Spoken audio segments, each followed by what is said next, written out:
You are listening to Talking Images, the official podcast of icmforum.com.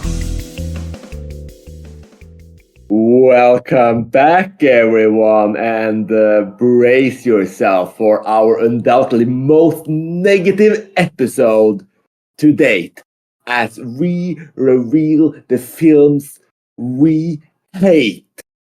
And there might actually be some utterly shocking and revered films among them.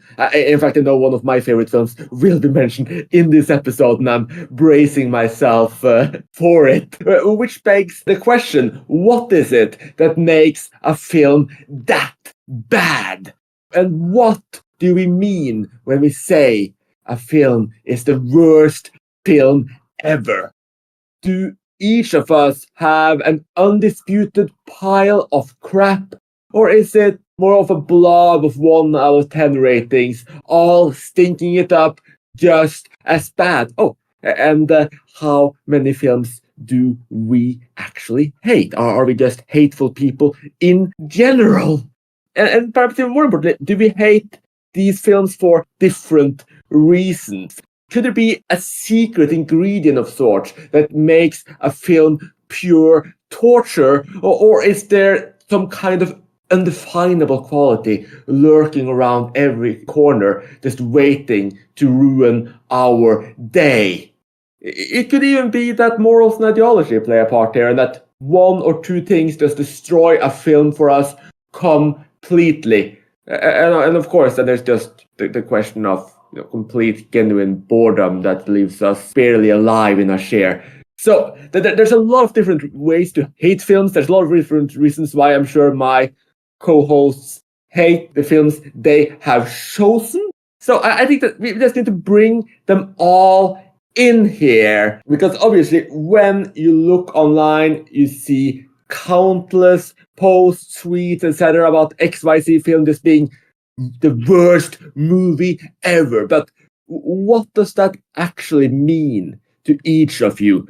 Like, I got a really great set of bear. I got Adam from New York here. I got Ben. I got Saul, and I got Mathieu back for a rare episode as well. And we can probably start in alphabetical order here with you, Adam. Like, I would just like to know, like, when you say a film is the worst film ever, do you speak those words easily? And what exactly is it that makes a film that bad for you? Hey, Chris, thank you. Glad to be back. I'll start by saying I feel really, really great about talking about movies I really, really hate. So this is a peculiar topic for people who really love movies. But yeah, maybe this is the other side of the coin. I'd say my bias is towards liking movies. Occasionally, some defeat that bias, and I end up feeling really, really angry about them. There are so many ways to approach this topic, and I'm often uncomfortable saying something like the worst movie ever, because that, I don't know, it suggests some sort of objectivity, but this is so personal. I prefer saying movies I hate personally. And, you can talk about technical competence, you can talk about ethics. I'm sure we'll talk about all those things. For me personally, it's if a movie's boring. This gets me. I just feel so defeated when I'm watching a movie. I'm 30 minutes in or an hour in, and I realize I couldn't possibly care. And I just feel like I've wasted my time, but I'm already committed to finishing it. But we can dive into that later. Yeah, I mean, I get you completely. While I know in advance that I love the film that you hate the most, I do have some films that just they go on and on and on. You feel there's no point to them, and I'm just sitting there wanting to do anything else. So I get your feelings exactly there. What about you, Ben? Is it boredom that's the main reason why you hate a film, or is there something else? No, I totally agree with that, actually. I say pretty regularly the worst thing that a film can do is be boring. Ironically, the film I chose to talk about for this is not one that I found boring. I chose it just because I felt it would generate more discussion.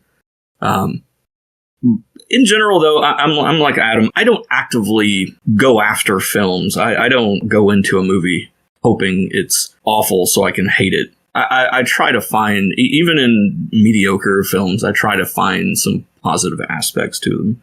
I don't rate movies. So that's one thing that's unusual about me compared to everyone else here. So I don't have a definitive way to go and say, hey, let's go, let me go look and see what are my 1-star movies. Basically, what movies float top of mind that just irritate me. One we'll talk about here. About half of the movies that Andy Warhol has been involved with also fall into that bucket. He's a troll, and I really despise most. I almost chose Sleep just because it's 5.5 hours of a guy sleeping. I challenge anyone to actively enjoy that. If you claim you are, then you're just a pretentious windbag. Sorry. That movie's awful. I'm not sure if those are fighting words, but maybe they are. I'm not a big fan of Warhol either. And what about you, Mathieu? Like, what is it that makes a film so bad that you would call it your least favorite film of all time, or one of the worst films of all time, if you don't have a undisputed most hated entry? Hey, Chris, and hi, everyone. Well, for me, I think they fall under two categories. There's no undisputed worst, definitely. I picked one for this exercise, but there's not one that I think is undoubtedly my least favorite film of all time. But to me, they fall under two categories. One of them is boring. I do agree with the sentiment that's been expressed that essentially being boring is the worst thing a film can do for the most part. And boring can mean many things, right? Films can be very still and very long and not be boring at all. And films can have a lot happening and be very boring anyway. So it's a very broad term.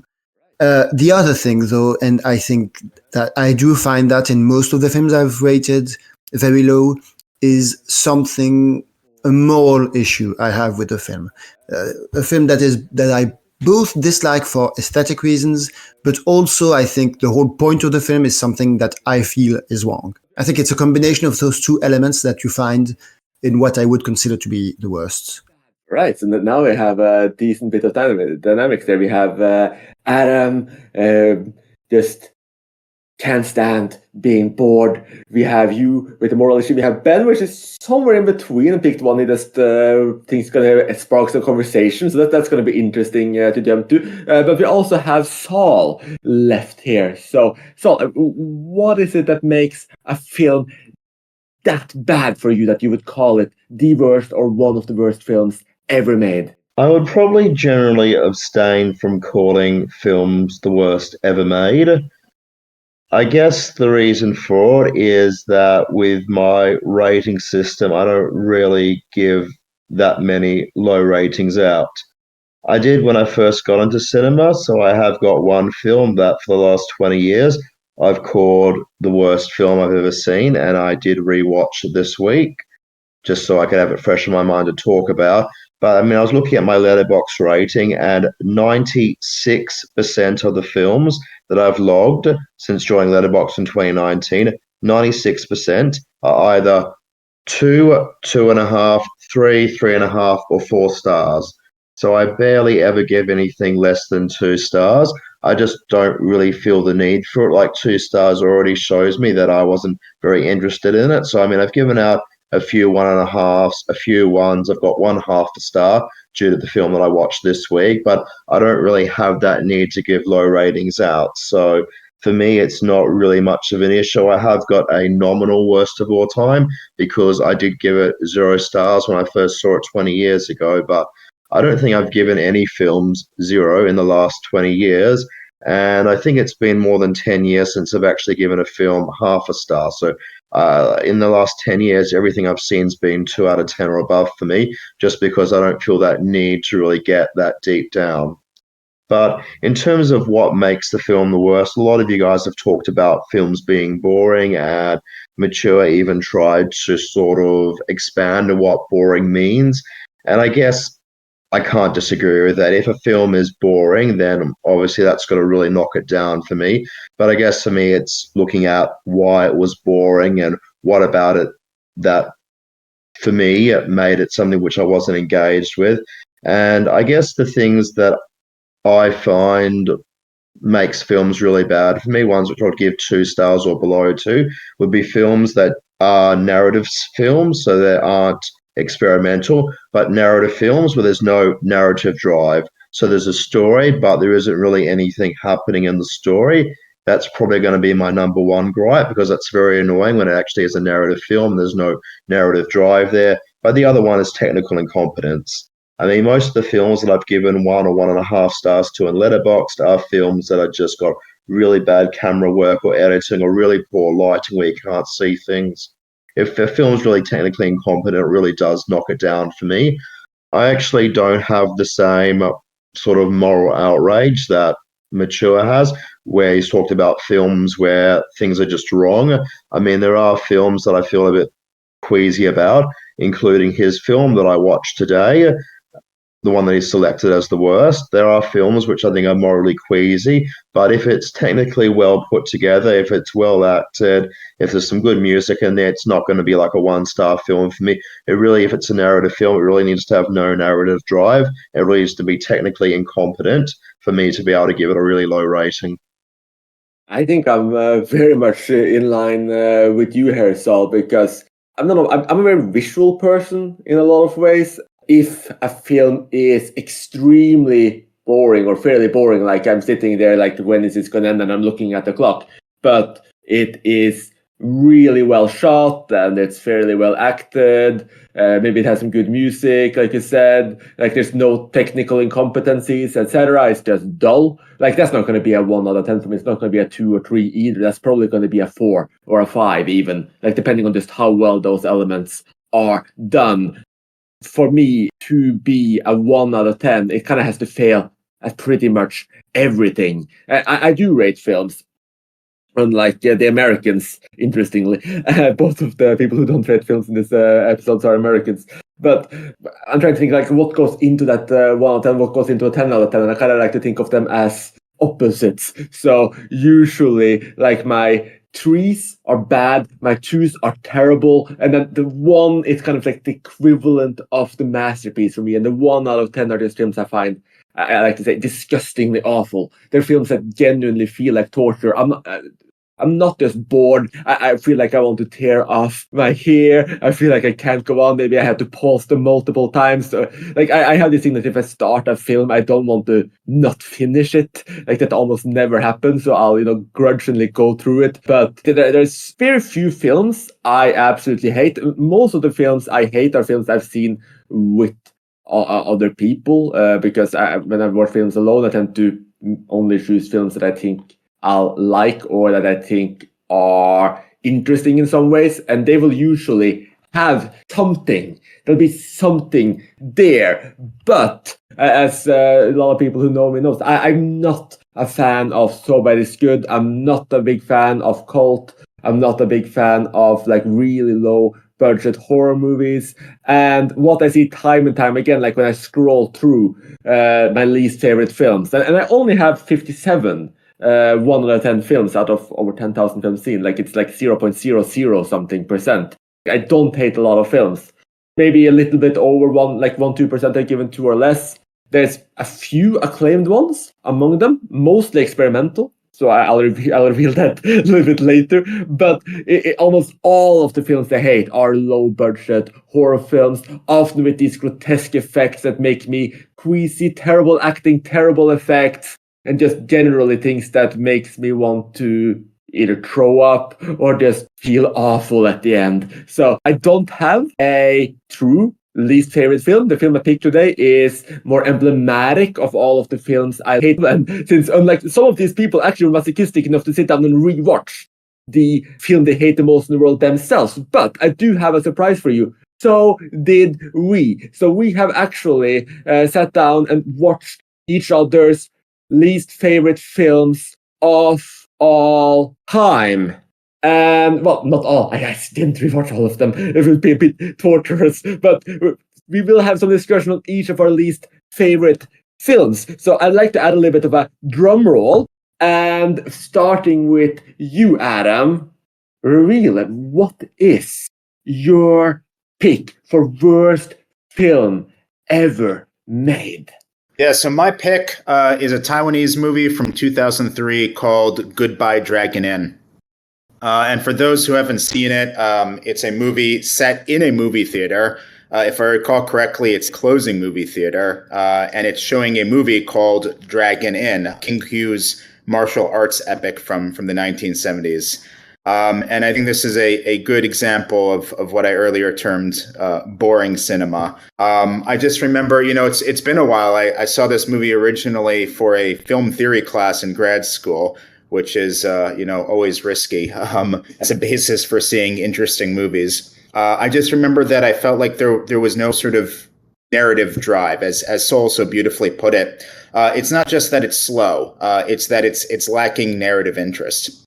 Is an interesting thing to say, because I can think of movies without narratives that I've really enjoyed, like Koyaanisqatsi, which doesn't have an explicit narrative. At least if it has one, it's sort of one you have to interpret from montage. But it's Goodbye Dragon is set in the cinema. It feels like not much happens. There's an entire subplot about a pork bun, just as an example. I remember the final shot, and this isn't a spoiler, but the final shot is just like 4 minutes of an empty theater. It might have been 3 minutes. It might have been 15 minutes. I don't even recall, because at some point your eyes just kind of glaze over and you go into sort of a fugue state. Yeah, these are movies that I can't stand. Again, it's not just slow movies. There are slow movies that are really fascinating. It's movies where it feels like there isn't much that's happening, and the filmmakers are just playing a joke on us. That being said, I know some people here love it, so I'd love to hear from them as well. So yeah, I actually rewatched Goodbye Dragon Inn this morning. I hadn't planned to, because it's not that long since I rewatched it last. It is one of my favorite films. It's a film that's even been in my top 100. It's a film I rated 10 out of 10, actually. Today I pushed it down to 9. So it had a little bit of a decline, but it is still one of my all-time favorite films. It's probably still around my top 250 or so, at least top 500. We talked a little bit about, or I talked rather, not we, about how, like, if a film is technically well done, etc., it's at least going to get some bumps. So I remember the very first time I saw it, when it was more or less brand new. Like, I was a bit bored as well. I wasn't really into minimalist films yet. And like, I still appreciated like some of those nice long takes, the composition of them. And by the way, the last shot of the film isn't the theater; it is the rain. It's a person walking through the rain, and then it leaves the emptiness of the rain, and it's also very beautifully shot as the light bounces off the rain, etc. But I can definitely see why people would think this film is boring, because there's a lot of quietness. There's a lot of shots of people just watching Dragon Inn, the film, like you're sitting there in the theater watching it or walking around outside it. I think it's a film that a lot of people love, because it kind of emphasizes not just about Dragon Inn, but a kind of sorrow about the decaying cinema culture. It's essentially a contemplation of empty cinemas. You like that final shot, like you talked about, of the cinema, the goodbye to this huge hall with like hundreds and hundreds of seats, all empty, and just a woman walking through that. I think that. I get it. It might be I've been there a little bit too long, but it's also filled me personally with a lot of sorrow. And I think it's a film that has a lot of atmosphere throughout it. Again, it looks quite striking, and like this is actually a film I would have expected Tom to have as his least favorite film of all time, because like as a film purist, this must be his nightmare, just seeing all these people not really watching the film, but instead trying to hook up, eat, walk out, go smoke, like this, not really care that much about the movie. Like at some point, it's just like 2-3 people in that entire screening area. And I think it's also the fact that you have 2 of the actors from the film sitting there watching their own work as well. Obviously, almost 30 years older, and seeing even a bit of sadness. That's also a bit of emotion. So, like, I get it. It's slow, but as someone who loves contemplative cinema, who finds a lot of not boredom, like excitement in seeing a very long take done well, even if it's very still. Like this is a great film for me with a lot of emotion in it. But yeah, no, if it doesn't catch you, and like again, the first time I saw it when it was new, it didn't catch me. I can definitely see where you are coming from, but there's just so many beautiful shots in this film that I could never, even if it bored me out of my mind, I could never have given it one. Yeah, I would agree with that. I will say I don't put that movie nearly as high in my esteem as you seem to, Chris, but because it is so relentlessly boring. But it is beautifully shot. And that alone, I think, does put it at least in, that kind of 5 out of 10 territory for me. I don't think I could give it just a 0 with it looking as good as it does. There are quite a few scenes in that film you could take a screenshot of, and it would make a great poster to put on your wall or something. I agree with that. It is beautifully shot. And I guess, Chris, you mentioned early contemplative cinema, which I guess is now a trend that's nearly 30 years old. And this just ultimately comes down to taste. A movie of beautiful shots where nothing much happens. I just can't quite get on board with. I'm just much more interested in narrative. Yeah, but I'm curious, Adam. How do you feel about other Tsai Ming-liang films, or what makes it? What makes this one particularly bad? Right, because there are a lot of films, contemplative cinema, as you call it, that are this kind of thing, right? So this one is special in some way.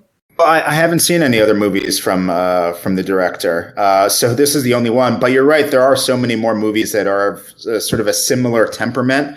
I could mention a movie like Silent Light, for example, the Carlos Regadas movie. I sort of put almost at the same level. That movie begins with sort of a 5-minute landscape shot that's completely still and where nothing happens. And I remember watching that and thinking, "Oh wow, I'm in trouble with this movie." But I was in the movie theater. In the middle of a row. I didn't feel able to walk out. Or a movie like Once Upon a Time in Anatolia, which actually does have some sort of narrative drive, but also has a 5-minute conversation about yogurt that's completely pointless and unrelated to anything. That's the sort of thing that just drives me nuts. If anything that set Goodbye Dragon Inn, as worse than those or more annoying to me, it might have been the fact that it included a clearly superior movie, which felt kind of like trolling. Like, hey, check out. Here's this really cool, interesting movie, but you're not going to see it. You're going to see this much more boring movie instead. Yeah, the whole time watching it, you're reminded that you could be watching Dragon Inn instead. And that's a sad state. Well, I mean, I'm not a fan of Dragon Inn, so I thought that was a bit boring. So I sat down and watched Goodbye Dragon Inn for the first time today, and I was surprised by how much I liked it, because there are quite a few static shots that just linger, and those are parts that I guess I would call boring, because you're sort of watching this lady cut up. We've been talking about it in the chat in Discord, and nobody can work out what she's eating, whether it's a pork bun or a dragon fruit or a cake, but it sort of just lingers on her doing that for minutes on end. And there were just some other shots, like the men standing at a urinal, and I think that one goes on for about 5 minutes or so. So there are a lot of shots that linger without a clear purpose, which does tend to annoy me. But what I really liked about the film was that it seemed to be about the cinema experience, what it's actually like to go to a cinema. And it's interesting because one of the first shots early on in the film, it happens about 3 minutes in, you see the shot from the back and it looks like the theater is absolutely packed. But it isn't, because we see later on there's this one Japanese tourist and he keeps trying to move spots throughout the film. He's sitting somewhere and somebody puts his feet up, and this guy's bare feet are in his face, so he moves away and he's moved somewhere else. And there's two women who keep whispering and he moves again. So a lot of it for me was sort of about what that experience is of going to the theater, because it's quite an interesting phenomenon. I mean, I did it just last night. I saw a classic on the big screen, and you've got all these strangers, people who don't know each other, and they're all gathered in not small, but they're all gathered in a room for 1 or 2 hours, or maybe even 3 hours if it's a really long film. And it's sort of that weird way that cinema brings people together. And even the urinal part, even though that part I thought was really weird, especially because there's like 10 urinals there, and all 3 guys go to ones that are right next to each other. And if it's a complete stranger, I'm not going to use a urinal that's right next to them if there's another one that's like 3 or 4 down. Not that we should get into discussion about that at the moment. But I just thought it was really interesting that sort of like shows like even just complete strangers urinating together, they're brought together by the fact that they've come out to be able to see a film. So that part of it I just found really interesting. And I think to me there was a bit of a narrative going on there, because even though we've got no backstory and there is pretty much no dialogue, which is interesting in itself. You do sort of get those two main characters in the Japanese tourist who keeps moving around during the film, and also the woman with a limp who seems to be running the theater by herself. And the fact that she's got the limp and there's all these dark, long corridors just makes the place seem even more massive. And then you've got this massive place in the middle of Taipei that's about to be shut down. And I don't know, maybe I was just in a good mood, but even though the static parts did perplex me in general, I did like the film overall. I do think it's a bit ridiculous. It's number 16 on They Shoot Pictures, top 1,000 of the 21st century. When I saw that, I was just like, what? So I do think it's definitely not a perfect film for me. But considering how much I hate film minimalism and how much I hate films without narrative drive, I found a surprisingly large amount to like in it. But I can definitely understand why Adam doesn't like it. There definitely was a narrative. It was the narrative of a steam bun going from warm to cold, which I thought was a good metaphor for the movie. I want to ask you one question, Saul. Did you think, given you just saw it today, that your expectations or your experience of the movie was buoyed a little bit by the fact that I hate it so much? In other words, did you go in with low expectations and that led to you enjoying it a bit more than you would have if you had seen it with no, expectations at all? I'm actually not sure about that because the film is highly acclaimed, but also a lot of people who are commenting on the Letterboxd front page, which you sort of like can't avoid when you look up the film, are talking about it being an example of slow cinema, and I don't really like slow cinema either.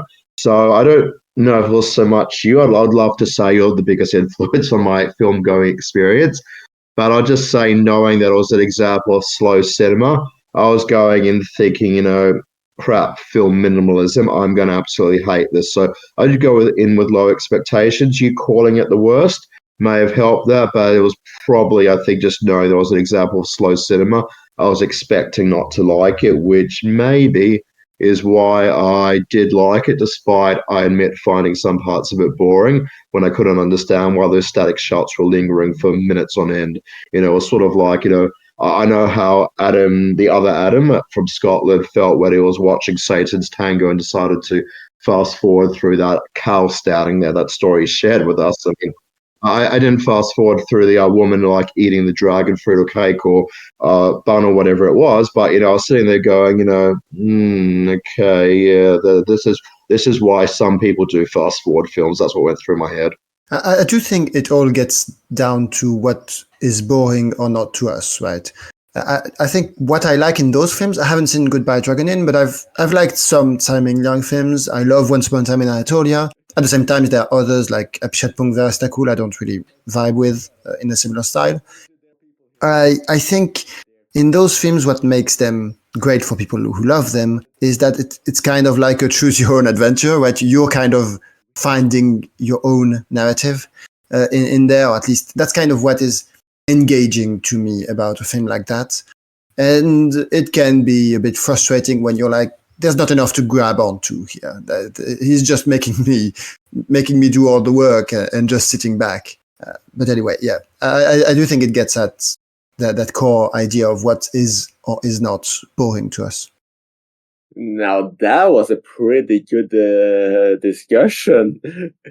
I'm happy that most people at least liked it more than you, Adam. But obviously there are 4 more people here who will share their pick for worst film ever. And the next one up is Ben. So which film did you pick?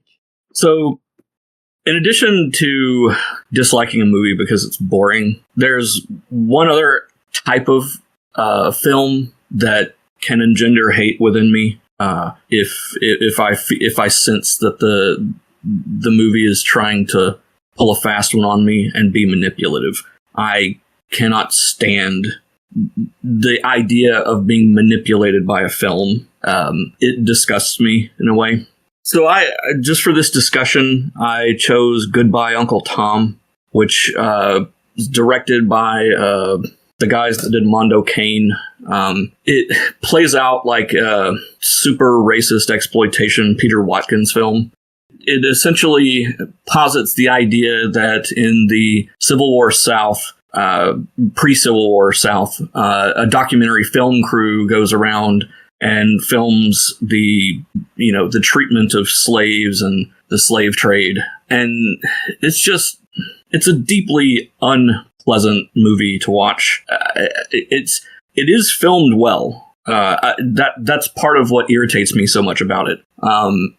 That you do have these skilled directors who have the potential to make something good. And instead they're wasting their talents on something that's just relentlessly disgusting, and vile. It's incredibly racist. You could argue, well, it's intentionally racist, but I don't think that's it. I think it's intentionally exploitive. I think it's intentionally trying to manipulate its audience. And, I recently had to review it for a website, so I watched hours of extras on the new 4K Blu-ray of it, which the fact that movie has a 4K Blu-ray is mind-blowing to me. But anyway, the director is very clearly, it is not intended to be tongue-in-cheek or humorous or anything of that sort. They are 100% committed to the idea behind it. And some of the comments one of them discusses, I can't remember which one even, it definitely feels to me like they're wanting to manipulate people. And just from a purely moralistic sense, also, it looks like the actual actors in the film were treated like hot garbage and were tricked into doing a lot of it, which, I'm not one to really get up on a moral high horse on movies. I know we have some people on the forum that, militantly opposed to animal violence and things like that. And I don't like to see it, but I don't shut down if I come across it. But just everything about this film, add it all together, plus the fact that it's well over 2 hours. Going back to the narrative drive aspect of it, there's no narrative drive. It's just a parade of human suffering. And then it caps it all off with this really half-assed modern-day revenge segment at the very end that feels wildly out of place. And it's almost like they made this film and then got studio notes that it was too relentlessly grim and exploitive. And so they tacked this revenge sequence on at the very end to try to, step back what the movie's trying to accomplish a little. And just in general, the movie is awful. I hated everything about it. And that's the kind of thing that just really, really, really gets my goat. I saw Goodbye, Uncle Tom yesterday, and I had mostly the same reactions you did, Ben. I thought it was so strange. I thought that the filmmakers probably had good intentions. I think they're trying to make a movie that depicts the horror of American slavery. But in doing so, it became an exploitation movie. And you're right. I don't think it's intended to be comedic, and yet somehow it ends up as this sort of comic burlesque. I hate to say celebration, but at least sort of a voyeuristic glance at all this suffering that decries it, even while it kind of enjoys looking at it. And that's kind of like the heart of what an exploitation movie is about. There's a long trend of exploitation in slavery movies. Not that there are that many slavery movies, but the comparison that comes to mind obviously is Mandingo, which gave me a similar feeling.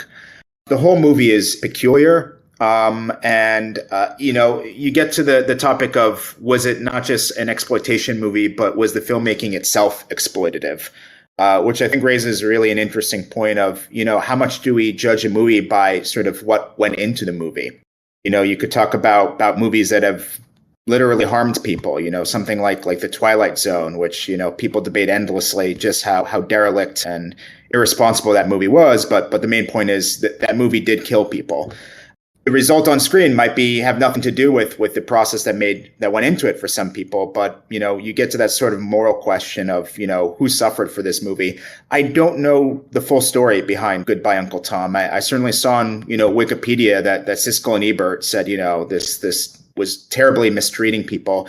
I don't know if they know the story behind the movie or if they're just making that assumption based on what they see on screen. I'd love to hear if anyone knows more about the details behind that. Essentially, the directors went to some high up mucky muck in Haiti and basically was like, hey, they actually tried to shoot it somewhere else. I can't remember where exactly, but the powers that be were like, absolutely not. This film's the premise behind this film is awful and it will make us look bad. And so they went to Haiti, and I think it may have been a high ranking, actually it may have been like an ambassador in Haiti or someone that basically said, oh yeah, sure. Yeah, we'll even give you funds to make it, and we'll throw a bunch of extras at you. And they recruited these people. They didn't tell them what the movie was about or anything. They just said, hey, be here on this date. They show up. The directors are like, okay, strip down naked, climb into this boat. We're going to pour water on you and whip you and treat you like garbage for a few hours and film you for it. And so that's basically how they made the movie. It was wildly irresponsible. They knew that they were taking advantage of the Haitian people because no one else in the world would let them. I hate everything about this movie. I really do. It's awful, awful movie that shouldn't exist. It's very interesting the points that both of you raise, with Adam questioning who suffered for this movie and Ben having researched it and deciding and having learned what went into it, having decided that that actually is a wildly irresponsible film. Because I guess for me, when I view films, I try and judge the product rather than what went into it, because a film itself, it's a static object. It's, for me, learning something more about a film may give you a bit more insight into it. But what I try and judge on is what I've actually got in front of me. We talked about that a bit already when we got into the separating art from the artist. And I said, basically like Polanski, okay, I might not want to sit down and have a dinner and a coffee with him. I might not like him as a human being, but if I want to have a great paranoia thriller, he's the first person that I would call because, objectively is going to create a really great paranoid film. So I guess the way that I look at Goodbye, Uncle Tom is that it's a very interesting pseudo-documentary. It's structured as a documentary about slavery in America, and it's just really interestingly put together. You've got some great cutaways because they've got these actors acting as slave owners back in the old days, and they're talking about things like, oh, it's really important that we castrate all these blacks, otherwise you never know what might happen, and like suddenly cuts away, and then you see a shot of a black man running for, I think, mayor or some sort of position in politics. And the structure of it as a pseudo documentary I just found fascinating. And yeah, I guess just the insight into slavery was interesting. And I don't like the fact that people were tricked into acting in it in ways that weren't what they were expecting it to be. That's not great. But as a film itself, I think it actually is quite successful at what it's trying to do in terms of portraying, slavery as being how terrible it actually was, and sort of showing you all of that and showing the reactions of what slave owners were like back then. I don't know. I just thought it was incredibly interesting. It's not an all-time favorite of mine, but it's a film that I do think is quite good, even if maybe I don't approve of the way that it was made. On the subject, though, about it being a pseudo-documentary, it is until it isn't. And they're not even consistent with that. And that's also part of what bugged me about it. Like you said, some of those flashes to like modern times and the whole ending sequence, clearly not documentary-like. It basically just turns into a generic revenge film, the 70s grindhouse revenge movie at the end, that seems to come out of nowhere. I don't know. That movie really just engenders a lot of negative feelings in me because I feel like it's trying to manipulate me into thinking a specific way. And some documentaries actually irritate the hell out of me because of that, too. Ben, you keep mentioning manipulation. Could you explain what you mean by it's trying to manipulate you into something? What I mean by that is it portrays things in a specific way, in a very exploitive way for, an hour and 55 minutes of its runtime. And then it tries to flip the script and say, oh, but all of that was bad. And here's the comeuppance. And I feel like I don't, for one, I don't feel like it's a true documentary. I think they do violate their own principles at times. But like the example Saul just gave about, well, if we don't castrate them, then they'll go on to be successful, and then it cuts to, a campaign slogan or whatever. That kind of thing, it just comes across very heavy-handed in telling me what I should think instead of letting me draw my own conclusions.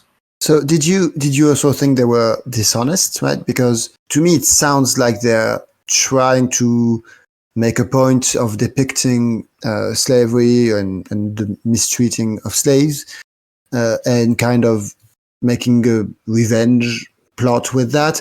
And so you're saying that they kind of revel in the misery? I'm not they sure. definitely do revel in the misery.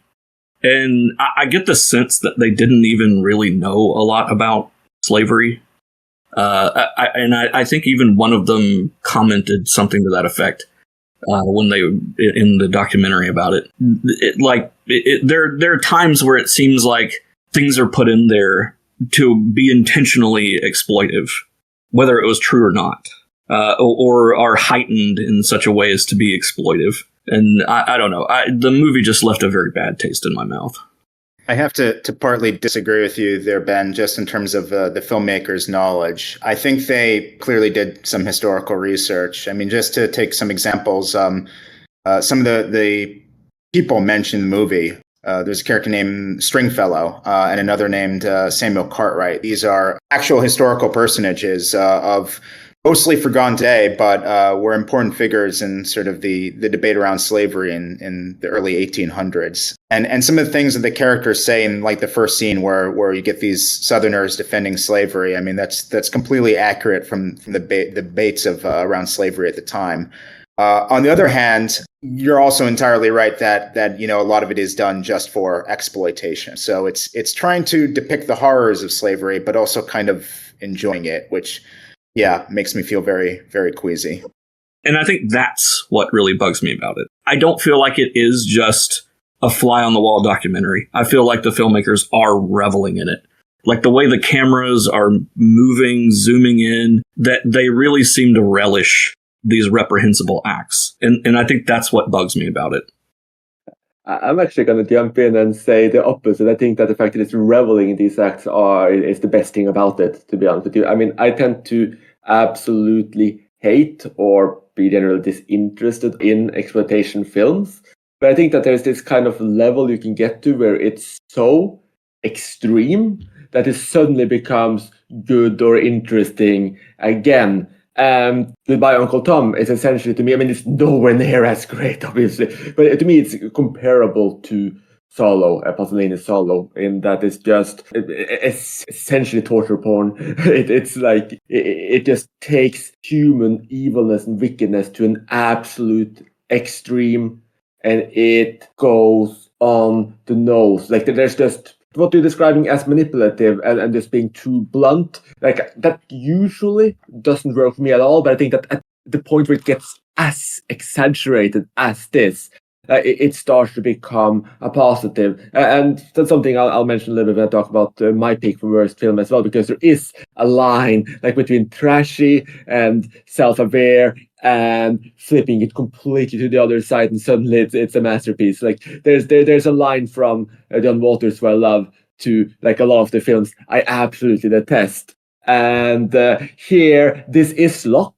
This is not, anywhere near what you would call a highbrow movie. And I didn't know about the treatment of the extras in the film. That's absolutely abhorrent. And I guess it's the 70s. I shouldn't be shocked they were allowed to do it. But that is very, very terrible to hear. But I do think that the fact that the film just went so in your face, it's essentially a horror film. I mean, it's not a true documentary. Like, these directors, these are people, like you said, behind Mondoka. These are shockumentarians, essentially. They make like these semi-fiction films that just try to shock and disturb people. And I think part of it, sure, semi-good intentions of slavery is bad, whipping people is bad, this is terrible. But I just think they wanted to show images that are disturbing and show human evil and make people feel repulsed.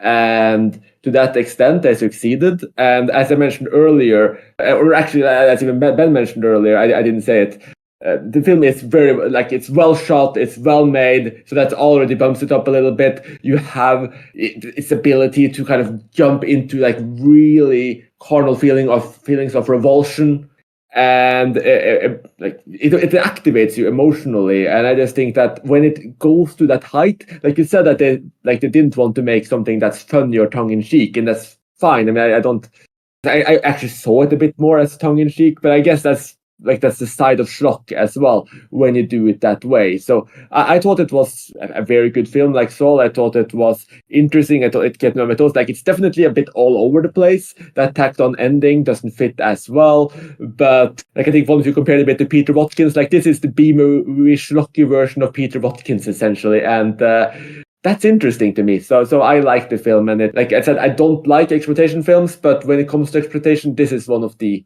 best. This is one of the most interesting ones to me. And I see from the chat here that there's no replies to that, so that at the end of the discussion, I guess you can come on the forum and tell us where you stand in all of this. The next one up is Mathieu, and he's picked a film that was so long that I couldn't force myself to watch it, sadly, but I know Saul did, and I think some of those might have seen it before. We'll see. So, Mathieu, like, which film is it that you hate the most in the world, or chose to represent them?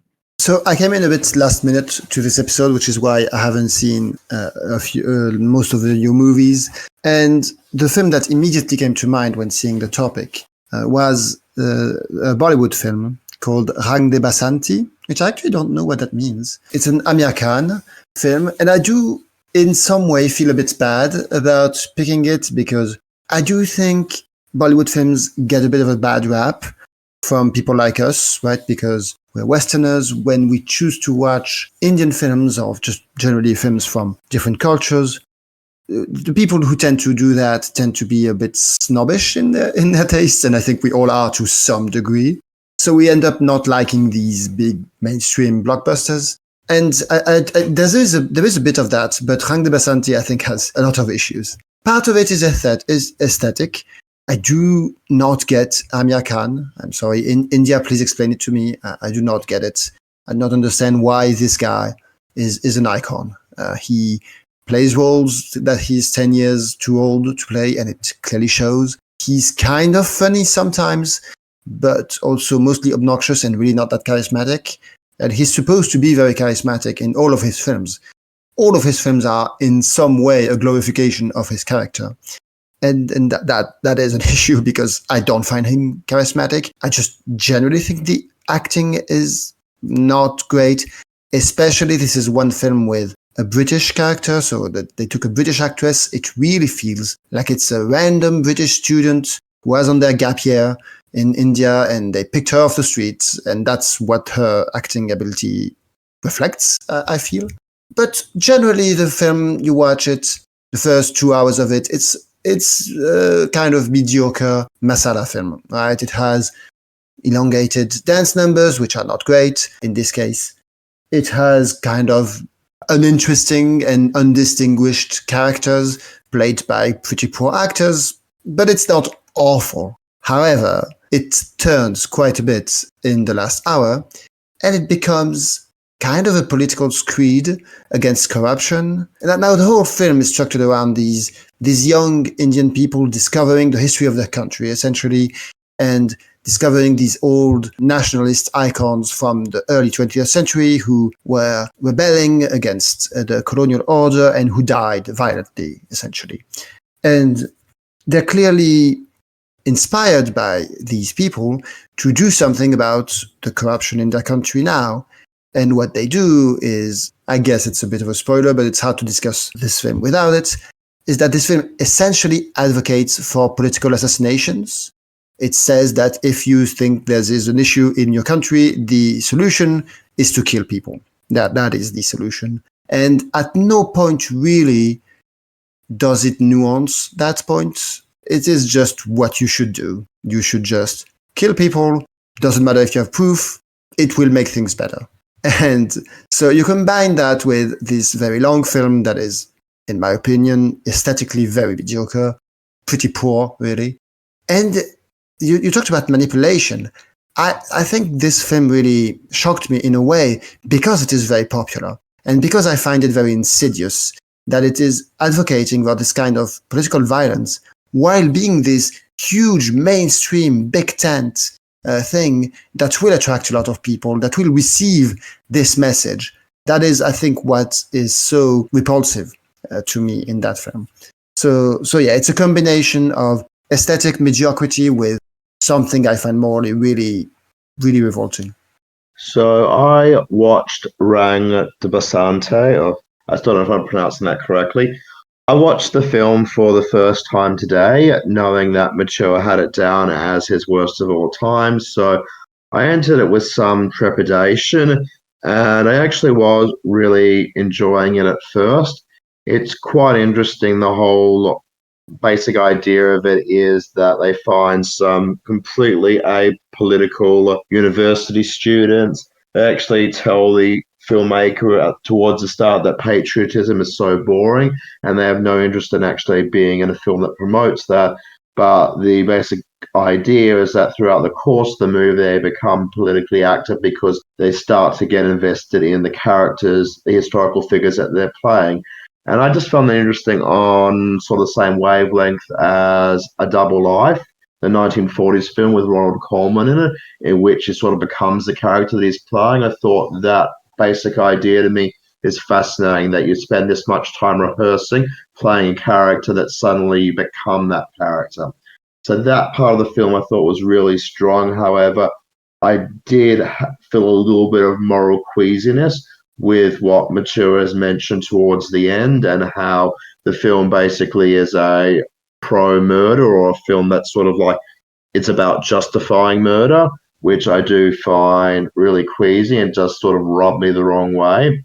But that part of the film is only really the final, I think, 37 or 38 minutes. So I was actually noting it down because it's like this film, it's not really about them. It's actually described somewhere when it describes it as being a revenge film, and I kept thinking it's not really a revenge film. And then this final 37 or 38 minutes pop up, and suddenly, they go, yes, we're going to take revenge. Yes, we're going to go out. And like Mature said, the whole thing advocates for political assassination.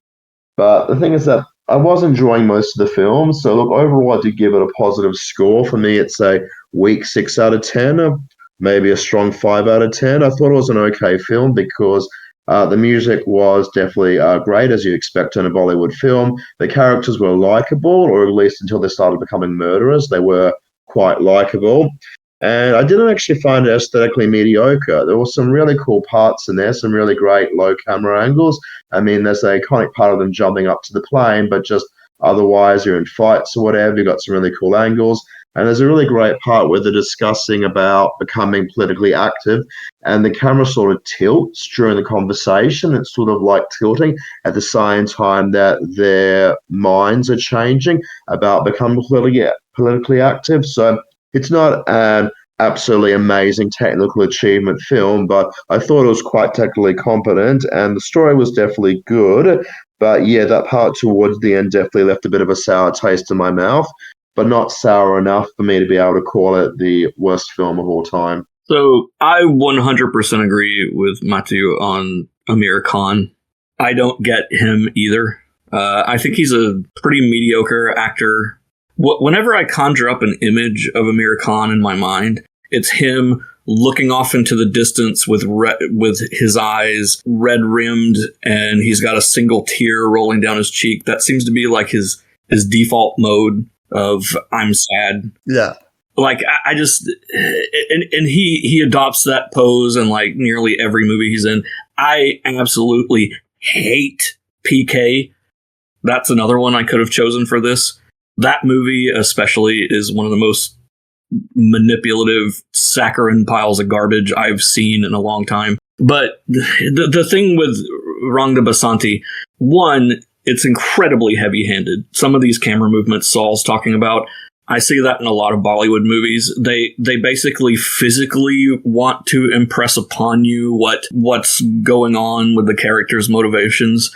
And it comes across just extremely heavy-handed to me every time I see it. Bollywood movies in general just rub me the wrong way. Not to say that they're all bad. I've seen some that I've liked. but they tend to come across very sentimental. And yeah, the fact that Amir Khan was obviously playing somebody that was like 20 years younger than him is ridiculous. I think he was like 43 when he made this movie, and he was playing a 23-year-old, something like that. And he puts on this like cheesy wig to try to trick us into thinking that, oh, hey, I'm a cool hip guy. Yeah, and then it does teeter over into super heavy-handed manipulation in the final third of it. And I just that movie, it definitely rubbed me the wrong way. It's definitely not the worst movie I've ever seen. I've seen worse Bollywood movies, but I just Amir Khan in general, anytime he shows up in a movie, I'm immediately on guard. It's like, okay, buckle in. I'm going to be given the roller coaster of emotions here, because this guy does not understand subtlety in any way. Yeah, I mean, from your descriptions there, that does not sound like a movie I would be enjoying at all. I mean, mainstream Bollywood movies are usually not doing it that well for me either, with some exceptions. And I see a picture of the awkward wig worn in the chat here right now. And indeed, how are you doing, fellow kids? That's, oh, yeah, no, it doesn't really work. Oof. So, yeah, and in terms of actually advocating murder at the end, I mean, there are actually films I love that end up advocating for murder or violence in the end as well. Like, I'm all about style. So, like, if you do something overtly problematic, it's going to probably put it down, but it's not going to make me dismiss you if you have a lot of good things going for you. And the film I'm referring to there is Godard's Wind from the East, which essentially end with like a very soft, I guess you could call it pro-terrorism stance. But the thing before that is really good. We had a discussion about this one, actually, where we disagreed quite a bit. Yeah, we did. So you can go to our What the Hell Happened to Godard in the 1970s episode, and Matteo and I will be discussing that point. Like, the things before that happened were great for me. So yeah, no, it would probably have made me queasy to put it down, but it would depend on how bad or mediocre the film was before that to really make a determination of whether or not I would have enjoyed the film. I mean, this is not on my watch list at the moment. I almost sat down for the 3 hours to be able to talk about it, Matthew, but at the end I just didn't have enough time, so I rewatched Goodbye Dragon Inn instead, which was far more pleasurable for me. But one other film I did rewatch and still found pleasurable, but I know Soul rewatched and did not find that pleasurable. I saw his half-star review on Letterboxd. There is, of course, Saul's pick to go. So, Saul, which film did you choose as your pick for worst film of all time? It's really hard for me to pick a worst film of all time because, like I said before, 96% of my ratings are between 2 stars and 4 stars on Letterboxd. But this is a film that for the past 20 years since I've seen it, I have nominally called it the worst film that I've seen. So it just seemed like a good one to go back and revisit and sort of recap and refresh my mind why I didn't like it that much. And to date, it is the only film I've given half a star to in Letterboxd in the last 5 years. Everything I've logged has been 1 star or above. So I guess this is technically the worst film that I've seen, but I don't know. It just, all those low ratings for me sort of blur together. Anyway, the film that I've chosen, or the film that for the last 20 years I've called the worst that I've ever seen, is Quintet. It's a 1979 film directed by Robert Altman. It's got Paul Newman in it, Bibi Anderson, and a whole host of really competent supporting players in there. So it's a film that definitely sounds really promising on paper. And I think when I first went down and watched it, I would have seen Gosford Park for the first time in cinemas. So I guess I would have seen it maybe early 2002 or something like that, maybe in 2003. But I went into it with, I guess, it was early into my film going journey. I went into it with, reasonable expectations. Robert Altman, he did Gosford Park, Paul Newman. I loved The Sting back then. So I thought, it's going to be pretty good. The film itself, though, it's one of those examples of a film without any real narrative drive. So what the story involves is it's set in the future. The future is completely iced over, whether it's apocalyptic or post-apocalyptic, it's never quite resolved. But it's set in a future where everything's like icy and snowy, and poor Newman's wandering around between towns, and he happens upon this one town where everybody in the town spends the whole day playing a game called Quintet. And that's it.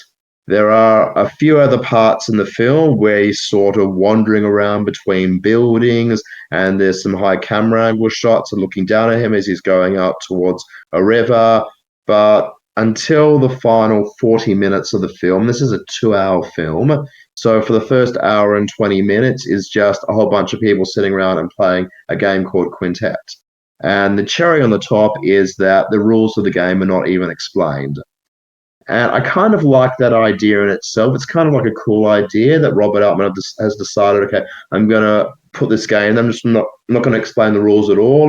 And it's going to be about these characters playing it. And it's sort of, I guess, preferable in a way to rather than having him didactically spell out the rules. I guess if they were spelling out the rules, it'd be a little bit boring. But because we don't know the rules at all, there's just no way to grasp onto what the characters are doing. If it was at least a common game like chess or backgammon, you could sort of maybe there's an avenue to sort of like see what's going on. But because it's a completely random game, the rules are just left up in the air. You can't really grasp onto that, and there's nothing else that happens in the plot until in the last 40 minutes there's a murder, and I don't know if that's a plot spoiler. If it is, I don't really care because it doesn't. There's really so little else going on in the film. But even with the murder, there's just nothing else really happens to it. It's just poor Newman wandering around in icy environments and people playing Quintet. And the biggest shame about it is there's just so much of interest going on there. The sets themselves are actually relatively decent. There's a great gigantic head in there. The snowbound setting is really cool. As I said before, the cryptic game, it's something interesting in itself. Sort of brings Marienbad to mind, just how cryptic it is. It's all quite interesting, but 2 hours of it isn't. There isn't enough in the film to sustain it for 2 hours. And I think if it was a 25-minute film, I might actually even like the film. That's sort of my impression of it, because there's so much of interest going on. But 2 hours of it, it's just, to me, it's just completely ridiculous. I do have to mention, though, that even though this is my worst film of all time, I don't hate it. I don't think there's any films out there at all that I hate. Hate's a very strong word.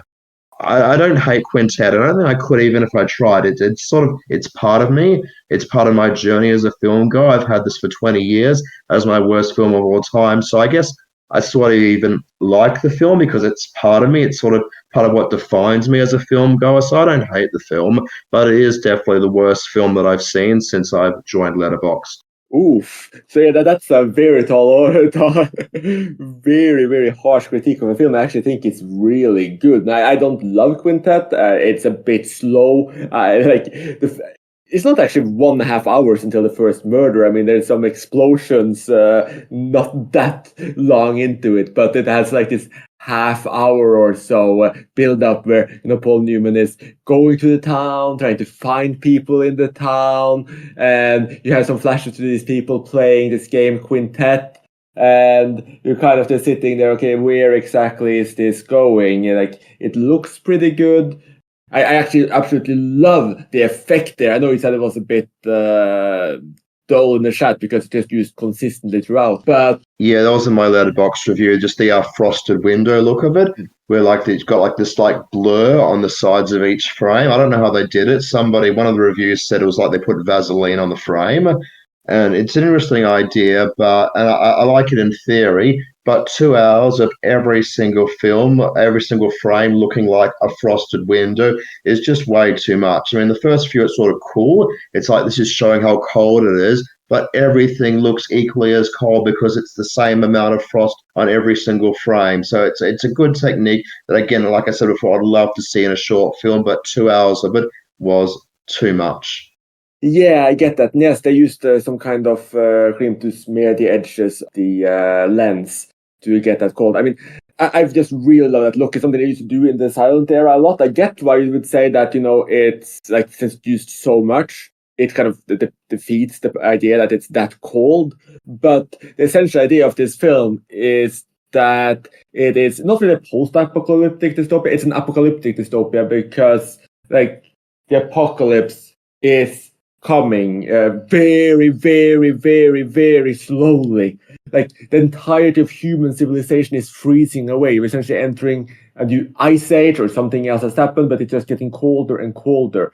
Paul Newman's character has been away from his town for about a little bit more than a decade. And just in that time, what used to be a huge metropolis has just been frozen in. There's dead bodies everywhere. People barely have wood. All technology has essentially shut down, and ice is seeping through every nook and cranny. Like people are just barely surviving, and people talking about like we'll be all frozen dead in just a few years. So this is just humanity at the brink, and it is in many ways just this futuristic murder game because the game of Quintet, like the rules are more or less explained. It's not that obvious. And it should be noted that they actually released a board game to go along with the film, and that board game exists. So people could go out and buy the board game of Quintet, and they had a huge rule book. I haven't bought it or seen it, but that is out there. So it is a game that exists, and that Robert Altman actually, I believe he designed it himself. But essentially you have like 6 players, one of them decides like a kill order and what people do, and then they roll. So it's like the person who's the sixth man, they call it, that decides who kills who, and then those people will try to avoid each other or kill each other. That's essentially the point of the game. And what has happened is that people have gone from just playing this game for fun in casinos to actually playing it with their lives. They're actually doing it in real life and slicing each other's throats, stabbing each other, trying to find ways to kill each other. And Paul Newman just kind of gets involved in this plot almost by accident, and he has to figure it all out. And it's a bit like I said, it's a bit slow, but it has a cool vibe of sorts. It has so many great actors. It looks good. Like it's a bit awkward. Like most of these people are not native English speakers.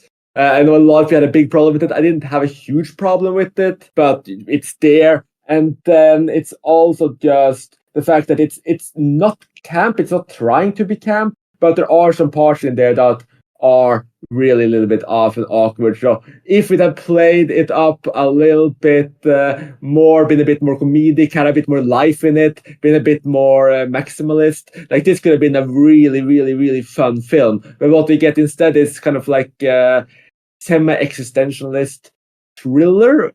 And I get why it's awkward. I get why a lot of people don't like it, but I really enjoyed it, even though it's not great. But I thought it was a cool and good film, and I got a lot of enjoyment from it, and I wasn't bored.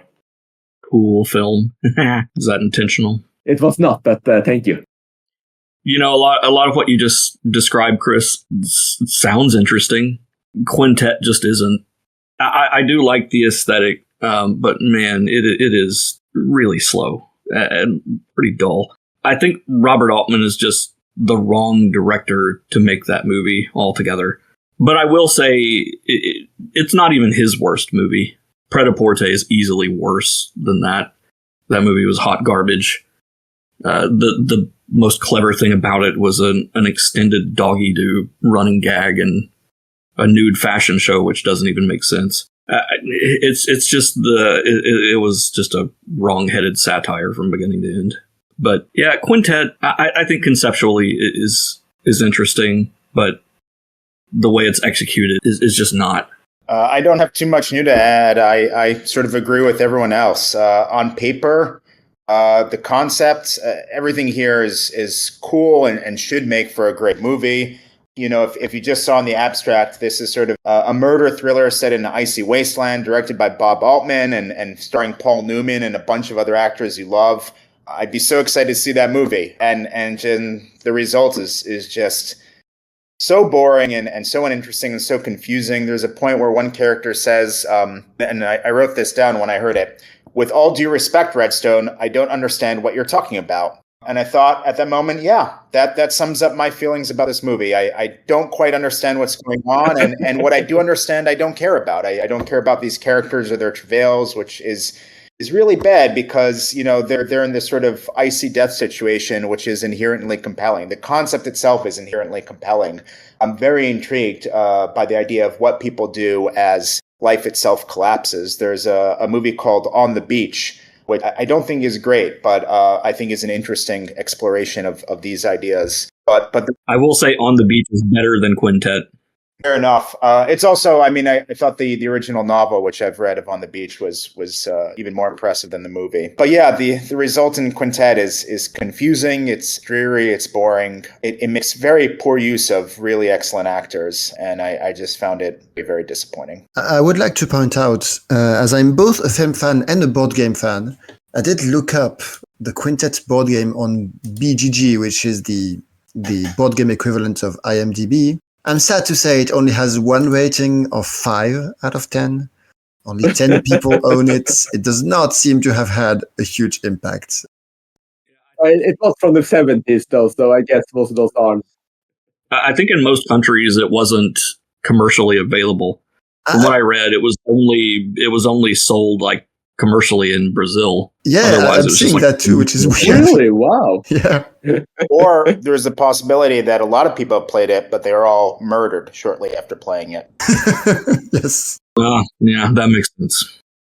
Very interesting to hear the responses from all you guys about Quintet, because I know that it does have a bit of a following. It's got a 2.7 on Letterboxd out of 5, which isn't half bad for something which is often considered to be Robert Altman's worst film. So it has got a following there, and like I can sympathize with a lot of what Chris has said, because I do think if it was a shorter film, if it was more compact, I would like all the experimental touches in there, how it's not quite a traditional narrative. It was interesting to hear him say that he thought it would be better if it was more maximalist, because I think the film minimalism is sort of what I think makes it more of a Chris sort of film rather than a Soul type of film. But probably just the last thing I just wanted to point out, which I think is interesting, I was trying to find screenshots of it, but I couldn't. When I first saw the film 20 or so years ago, it would have been on VHS, or actually I know for a fact it was on VHS. I remember being very excited to be able to find this rare Robert Altman film at my video library. So I don't know how the frosted look would have actually looked on a VHS. I can't remember if it was pan and scan, whether it was cut off, but the whole frosted frame thing, because when I watched a copy on archive.org, and it's in high definition, and obviously it's widescreen. I'm just thinking that might have not translated well to VHS, which might have been part of that technical incompetence in terms of why I didn't like it so much the first time round. Because I guess for me, it's not as technically incompetent as the film that Chris is about to bring up, but still it is a film that, to me, it's the worst that I've seen, even though, like I said before, I couldn't hate the film even if I tried. Well, it's great that you have such a positive mindset and love cinema so much that even the film you'd call the worst you've seen, at least since you joined Letterboxd, isn't a film you hate. So that is absolutely wonderful. I on the other hand, I do hate films. Not that many, but like I hate my ones. I probably say I hate my twos as well. So that's at least around 200 films that get that marker from me. And yeah, I do not have a undisputed least favorite film of all time. Like sometimes when people ask, I will say something like Manos, The Hands of Fate, or something like that, or maybe Blood Beast, something along those lines. But it's been too long since I saw those, and I did not feel like reliving that torture. So I picked a film I saw only a few years ago that actually has a cult following. I saw it in part because it was a cult film, but I was shocked to see how big that cult following was. Because the film I'm about to talk to you about is Geek Maggot Bingo, or The Freak from Suckweasel Mountain by Nick Said. It has a 3.4 out of 10 on IMDb, which, you know, it's a universal signifier of pretty much everyone hated it, but on Letterboxd it's 3.3 out of 5, so that's a really damn good rating. And the film is just utterly technically incompetent. I mean, it mixes everything that usually puts me off. Like, there's no great shots in this film. Everything is awkward and tacky. Now, this film is actually probably, or I know it is self-aware to a point. Like they're hyper low budget and they're trying to be kind of trashy, funny, but the humor is just so juvenile. It just torturous to watch. Like the acting, the giggling, the lipstick, the makeup, like everything here, like either annoys me, bugs me, or grosses me out. And that's pretty much like the going trend through most of the films I absolutely hate. So I thought this film is still like launched in my brain as just absolutely awful, and I feel like it just reflects and represents almost all of the films I hate. Like I'll give a quick shout out to Herschel Gordon Lewis. I think one of two of you guys might at least partially enjoy his films, but films like Blood Feast, Go-Go Monster, or Monster Go-Go, I don't even remember at this point. Those kind of films, they disgust me in similar ways. It's just what I would call torture to watch. I don't actually know how I ended up seeing several films by Herschel Gordon Lewis. It's probably the only director I have 2 or 3 1 out of 10 ratings from that guy. I don't know why I kept seeing his films or how it happened, but like this is the type of film that just I just cannot stand. It's torture to watch. It almost at parts makes me want to puke, and it's not because it's successful torture porn. It's just because it's that tacky. And I think just one additional point I'd add to this is that it really fascinates me how I can absolutely love John Waters, or how like I gave 10 out of 10 to the 20th Century, which is like it's comparable to Guy Madden, but it also has a lot of 60s parody aesthetics, like a guy who has a boot fetish, all of this utter nonsense. There, because it's done with a degree of, I guess, visual pizzazz and a very, very self-aware note. I love it, but here it's still self-aware. I can't get it. It, like I said, it just gets to my gut and it almost revolts me. So I acknowledge that there is a scale. Just like when we talked about Goodbye Uncle Tom, there's a scale of doing something where it's like a switch that flips over and suddenly I'm really into it. But these films, despite being self-aware, I hate them. I absolutely, absolutely hate them. And unlike Saul, that makes me a fairly hateful person. And yet you claim to like John Waters. I actually would describe Geek Maggot Bingo as John Waters meets Andy Milligan. And then there's like one person out there somewhere who knows who Andy Milligan is. Yeah, I was going to ask, like, who the hell is that? I think you would hate him more than Nick Zed. Yeah, just one quick correction though. Herschel Gordon Lewis didn't do Monster A Go-Go. That was Bill Rebane who did Splatter Invasion. And by the way, I agree with you on Monster A Go-Go. That movie is relentlessly boring. And unlike Dragon Inn, it's also very ugly. I would put Monster A Go-Go pretty far down the list. Oh, actually, quick correction. I checked. He had an uncredited director role for Monster A Go-Go, so he was involved. But yeah, so I checked his filmography without seeing the uncredited role. So he did something there that messed that up for me, I'm sure. Well, I mean, it was mainly Bill Rebane. I will say Bill Rebane, if you're going for one of his movies, Giant Spider Invasion is much more entertaining. But Geek Maggot Bingo, yeah, it is relentlessly incompetent, but it is also intentionally incompetent to an extent. I mean, obviously they didn't have any budget, so, you know, there's only so much they can do. You know, unlike you, for me, a movie doesn't have to be technically competent in order for me to enjoy it. And Geek Maggot Bingo did have an element of fun trashiness to it. Like it was very high camp. I'm not going to say it was a masterpiece or anything, but I did kind of like it. And by the way, Andy Milligan, he was basically an exploitation director from the 60s and 70s. He seemed to make movies on about $10 in pocket change. He seemed to use the same costume trunk in every movie.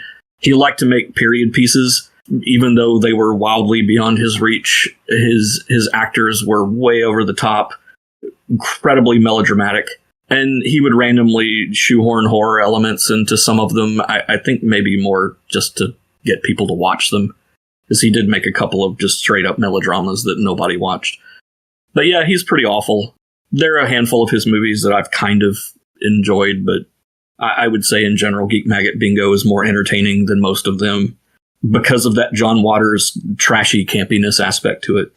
And by the way, I actually also watched Nick Zed's They Eat Scum, which I would actually say is a more entertaining movie than Geek Maggot Bingo. It's more of like a raw punk fueled. It's even more ridiculous, I would say. I mean, it ends with like a monster rampage to the scored with YMCA. It's a deliriously weird movie. But yeah, I didn't hate Geek Maggot Bingo. Oh, I should add that They Eat Scum is also a 1 out of 10 for me, and I almost thought about using that as my least favorite film. It's very similar reactions. I thought the music was better in They Eat Scum, but I do like that 70s anarchic punk style. Geek Maggot Bingo was definitely quite interesting to watch today because, like Chris said, from very early on, you can sort of tell the technical incompetence is rife. It starts with this intro by this random guy, and during the intro, the camera keeps zooming in and out. That actually happens throughout most of the film. The director just can't keep still. He's like my kids when they're shooting a film. He just keeps zooming in and out at random points. You get like all these blurry shots where you can't see things properly.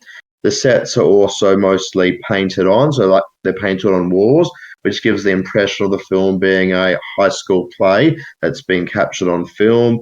So there's all these really poor parts of it, all these technical and incompetent parts. But what Ben mentioned in terms of the acting being way over the top and melodramatic, that for me was my favorite part of the film. I thought the lead actor, the one who plays the mad scientist in Geek Maggot Bingo, I thought he absolutely nailed the part. He has some of the most hilarious dialogue ever to say, and he manages to say it without ever laughing or getting out of character. There's one quote in particular, which I actually used in my letterbox review. He says, "You'll rue the day you spurn my ejaculations." And I'm just thinking, what sort of great actor this guy must be to be able to say something that funny and not crack up laughing when he's doing it. So I really enjoyed his performance in there. There's another great part where he's telling off his assistant. The assistant goes, "It's the monster." And he's like, "Oh, how do you think he feels when you say something like that?" And he just really got into the part. And I thought the Hunchback assistant, I thought that actor really got into the part. And for me, there were enough laughs in the film that it was a 2-star film for me on Letterboxd. It wasn't, towards the very bottom. I mean, the technical stuff isn't great. The story isn't that great either. It sort of loses its way along the way. It's sort of Frankenstein, but then these vampires come in. And then it's about trying to use the monster to get the vampires with formaldehyde. I don't know. I lost track of the story, but I just really loved how energetic the performances were. And that, for me, was enough to be able to rank it higher than Quintet. Yeah, that's perfectly fair. And I get that. I get that the more cult-oriented viewers who really enjoy B-movie horror, it's like I said, it's just such a small difference between this and say John Waters, and I recognize that, but there is that gap, and this type of comedy doesn't work for me. This kind of horror doesn't work for me, and I cannot fully put my finger on where that line goes. It's just really interesting just how that little switch works.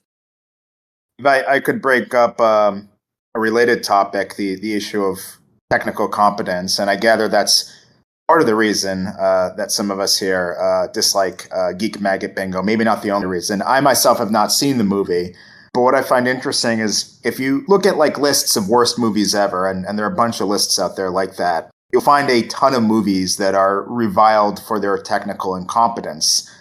I find it interesting that, with the partial exception of Geek Maggot Bingo, that isn't what most of us here dislike in movies, or at least we're willing to accept it. I mean, I myself, Chris mentioned Manos earlier. I think Manos is fun and hysterical, albeit technically incompetent. Movies of Ed Wood often end up on these lists. I definitely enjoyed Plan 9 and Glenda. And yet, I think for some reason, those are the movies that dominate these lists. But would you all agree, or how much would any of you agree with the idea that, technical incompetence is alone not enough to really dislike a movie.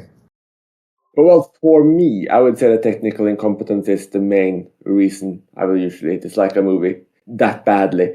Like, there are other reasons for me to hate a film, but I think that to get to the 1 out of 10 rating, there almost has to be like technical incompetence or just some completely terrible decisions. Because if you manage to do good visuals, I can like that's going to be like a +1 or +2 for me. Like if you have a good performance in there, if you have good effects, like you're not going to hit that 1 out of 10 for me. So in order to get at the very bottom of my hate pile, like technical incompetence is an absolute must. Now you can have like a student effort or have technical incompetencies or limitations, and it can be endearing.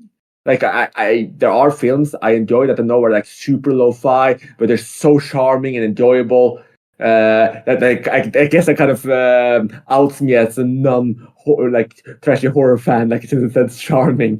But like there are films like that I can thoroughly enjoy, even though they have clear limitations. And there are stuff like, say, Dogma, or like the Brazilian cinema marginal, for instance, that really like they really enjoy and specifically go out to make really rough films, and that can be really cool as well. Like when they're purposefully doing something ugly with cinema. Like, I guess that's not that far away from Nick said either. So it's just there's a line, and some people are really good at it, and some people aren't quite as good at it, at least for me. And the people who fail can just fail really, really, really hard. Yeah, technical incompetence to me isn't really a no-go. One area that we haven't really talked about where I do think can really sink a movie is with comedies that aren't funny. And in particularly comedies that are relentlessly unfunny. Those can be some of the most painful kinds of movies to watch for me. Adam had mentioned the IMDb bottom 100 type of list. And there are some of those really awful parody movies like superhero movie and epic movie and junk like that are all over those places. Those are god awful. You can't even enjoy watching them in an ironic way. There are movies like Ed Wood that are, I find Ed Wood's movies, they're wildly incompetent, but they also have kind of a silly charm to them. But something like superhero movie, it's just a void of nonsense and garbage, and there's no reason for those movies to exist. I don't understand how anyone finds them funny. Yeah, no, I completely agree with that as well. That's definitely another part of my least favorite film criteria. I'd say technical incompetence, I guess, similar to Chris, that's all to get the ratings really low for me. Like I said before, 96% of my ratings are between 2 stars and 4 stars on Letterboxd. But if I go to some of the films I've given 1 star, 1.5 stars to, it is technical incompetence. I mean, there is this film called Violated from 1953. It's a noir about a psycho killer stalking Greenwich Village. And I can't remember what I watched. It must have been on a noir list or something. But just looking at what I've said in my review there, it's the technical incompetence that stands out more than anything else in the film. There's a part where a guy is fleeing down a fire escape, and all we hear is a guitar music score. Even when he reaches the ground and flees on foot, we hear no footsteps or banging or traffic noises. All that we hear are police whistles and more guitar music. So it's not even properly filmed as a scene. So for me, I guess the technical incompetence is what pushes a film down further. But I guess, like I said, the narrative drive would really be the main thing that would get a film really down to 2 stars. And when it becomes technically incompetent, it goes lower, unless it's something like Quintet, which I guess has been my nominal worst film, where it's maybe a bit more technically incompetent, but then it's technically inconsistent. So, which is a different issue again. I guess looking at I've rated 7 films half a star, which is the lowest rating I would give. I think only 2 of those would really qualify as technically incompetent in my view. They're both by major American filmmakers, so I guess people might disagree, because they're The Big Red One from Samuel Fuller and Cage Heat, the exploitation film by Jonathan Demme. I did find these to be kind of technically incompetent, but in the grand scheme of things, it's not really what makes me hate a film the most. I mean, I love Suspiria, and I think that's pretty technically incompetent in some ways. In terms of the Wow. well, not visual ways, which of course is what you care about, and what I care about too in the case of Suspiria. But I think the writing is awful. I think the acting is pretty bad, except for Fair enough. what's her name, the main actress, Jessica something. I don't remember now. Harper. So, yeah, thank you.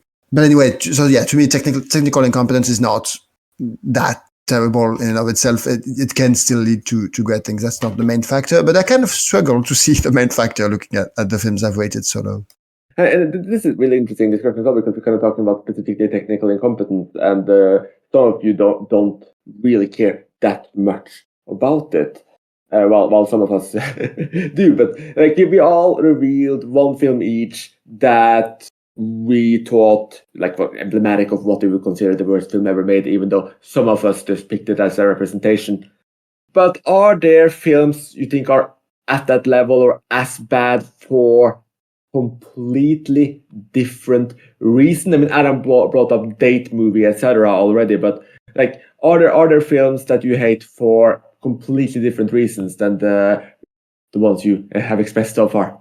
I don't know if I have a different reason. It's been mentioned before, but sometimes the message of a movie I consider unethical, and I really don't want to dive into this one again because we covered this in a previous episode a couple years ago. But the movie I actually hate the most is Whiplash. We had a discussion about that. Don't want to do it again, but that's one where I thought the message was deeply unethical. There's a movie called It's Kind of a Funny Story, which I thought was also had just a terrible message. It's a movie about depression, except you come away from it thinking that depression's kind of fun, and you get to go to a mental institution and hang out with, Zach Galifianakis and fall in love with a pretty girl. I just thought it was so wildly off base that I found it both offensive, which is not something I usually say about a movie. It's kind of a funny story. I think what makes that movie so offensive is also that it plays it straight. Like, you could take that premise and play it as like a really broad black comedy, and it might actually be funny, but it really leans into the sentimentality and sincerity of the idea. And that's what I think makes it so obnoxious. Yeah, absolutely. And then there's movies where, I mentioned this also, but I find some part of the filmmaking unethical, whether it's where people were exploited or harmed, as in, Goodbye Uncle Tom. But I should briefly mention Match Point here, which I bandied about as a potential topic instead of Goodbye Dragon Inn. I ultimately dislike Goodbye Dragon Inn more, but the reason there are two reasons I dislike Match Point. The movie itself I find really overbaked and melodramatic. What really bugs me also is that it is a ripoff of a story called An American Tragedy, which is a novel by Theodore Dreiser that has been previously adapted to film. And there's no acknowledgement that it is adapting that story. And this actually happens multiple times in movie history. Something we talked about recently in a different episode, that Pale Rider is basically Shane. The movie Mississippi Grind is basically California Split. The Ed Harris Western Appaloosa is a remake of Warlock. And in each case, there's no acknowledgement at all, which I think is legally dubious and definitely morally dubious. And what bugs me the most about Match Point is that the Theodore Dreiser novel was no longer under copyright. It was public domain. So there wasn't even a question of money. They don't have to pay the estate of Theodore Dreiser anything. Woody could have just said adapted from a story by Theodore Dreiser, and it would have been fine. And to not put that, I feel is deeply unethical. Do you think it's possible he didn't even realize it? Like, he read the story and... Oh, crypt amnesia, as it's often known. Yeah, I suppose it's possible. There's a lot of that in music where people don't realize they taking a tune from someone else. I suppose I don't know what's going on in Woody's mind. Yeah. I mean, it's pretty similar to one of the stories in Crimes and Misdemeanors as well. So, you never know. He might just have been spinning some of his own ideas around, and maybe, he read the story and mixed some of that in. I mean, Woody Allen has a history of kind of recycling story ideas anyway. Coup de Chance is a recent film of his that basically recycles Crime and Misdemeanors and Match Point as well. I guess I don't mind it that much because, well, I didn't know for Match Point, which is a film I quite like. But I also love Sergio Leone's, the name is escaping me now, the first of the Dollar Trilogy, for a few dollars. Fistful of Dollars. Fistful of Dollars, thank you, Chris. Which is like a shameless ripoff of Yojimbo, which I think Leone later admitted and also lost her a case, I think, with that. So yeah, I guess I don't mind it that much. I understand. In principle, I agree with you, but I guess it doesn't affect me too much. I might just chime in on the Woody Allen situation because when Match Point first came out, I was really excited as a Woody Allen fan that it was having a film out that was getting quite a bit of acclaim again. So I was very much anticipating it, and I was disappointed as somebody who considers Crimes and Misdemeanors to be Allen's best film. I was very disappointed at how much it was sort of using one of the main plot lines from Crimes and Misdemeanors and making that into a film that people were giving it acclaim because of that. And actually, just to deflect slightly, I was chatting on the Discord chat with Adam about it. And even though I don't hate any films, I do hate like ideas of films. Like I don't hate the Lord of the Rings trilogy. I don't hate The Dark Knight, but I do hate when people put it in their top 10 of all time. And I guess with Match Point, I sort of hate the fact that it suddenly got him an Oscar nomination after so many years when it was a film that's sort of banking on one of his earlier films. But look, that was at the time. Since then, I've rewatched Match Point 1.5 times. I shouldn't say 1.5. I was going to rewatch the whole thing for this episode, but I ran out of time. With Match Point, it is different to Crimes and Misdemeanors.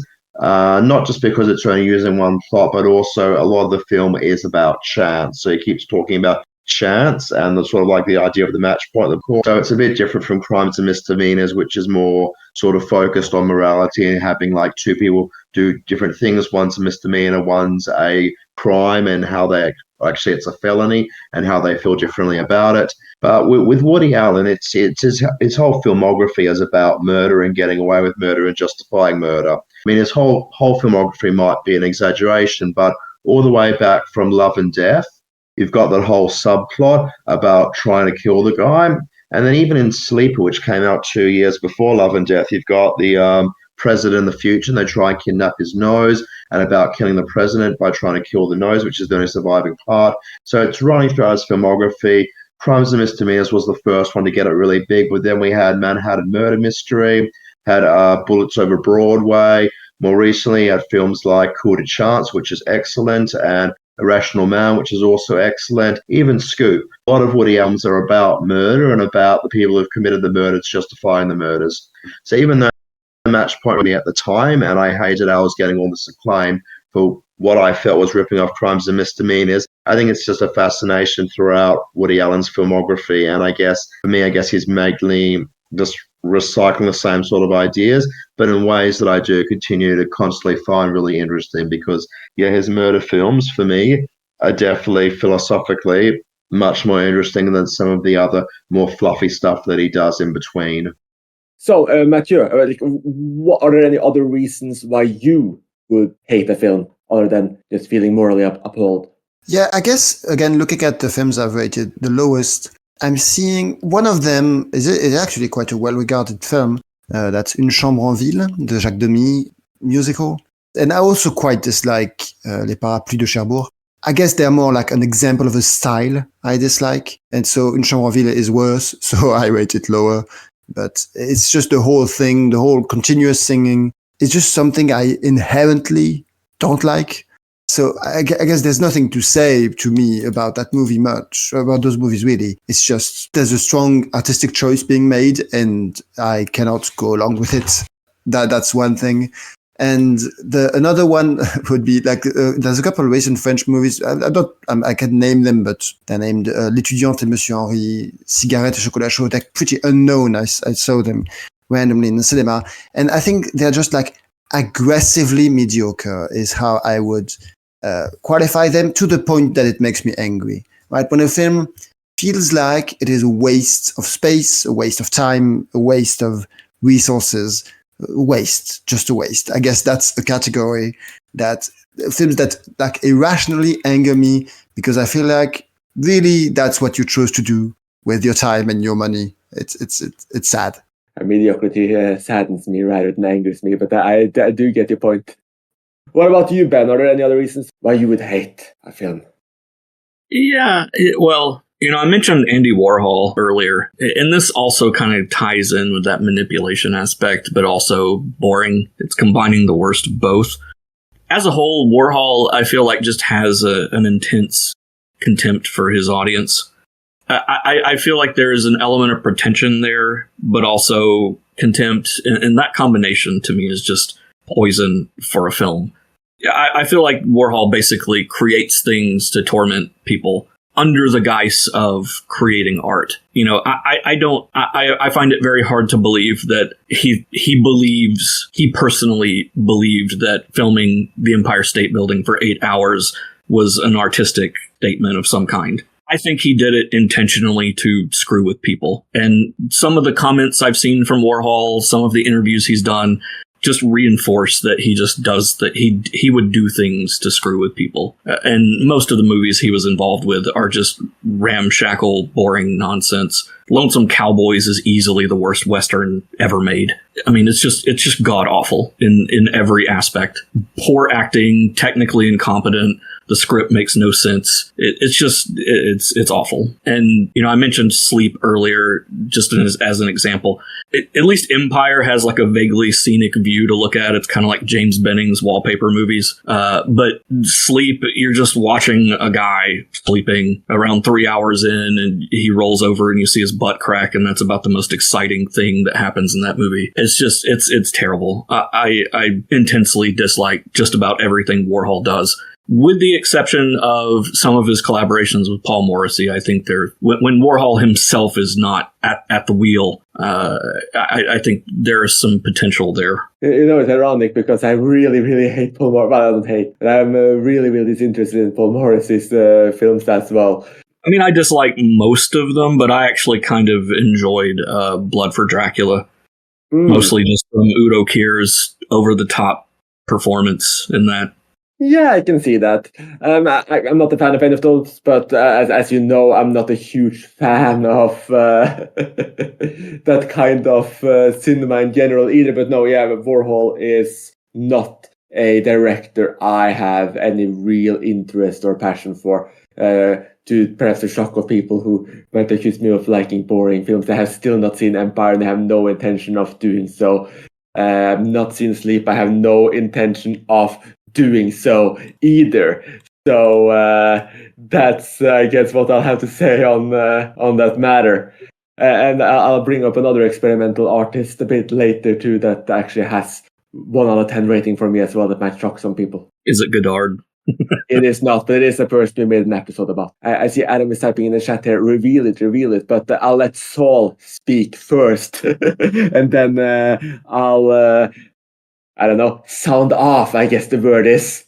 So, Saul, what other reasons do you have for hating a movie? First off, it's probably good that I'm doing this first and Chris was revealing the filmmaker afterwards, because I know what the filmmaker is and I know what the film is.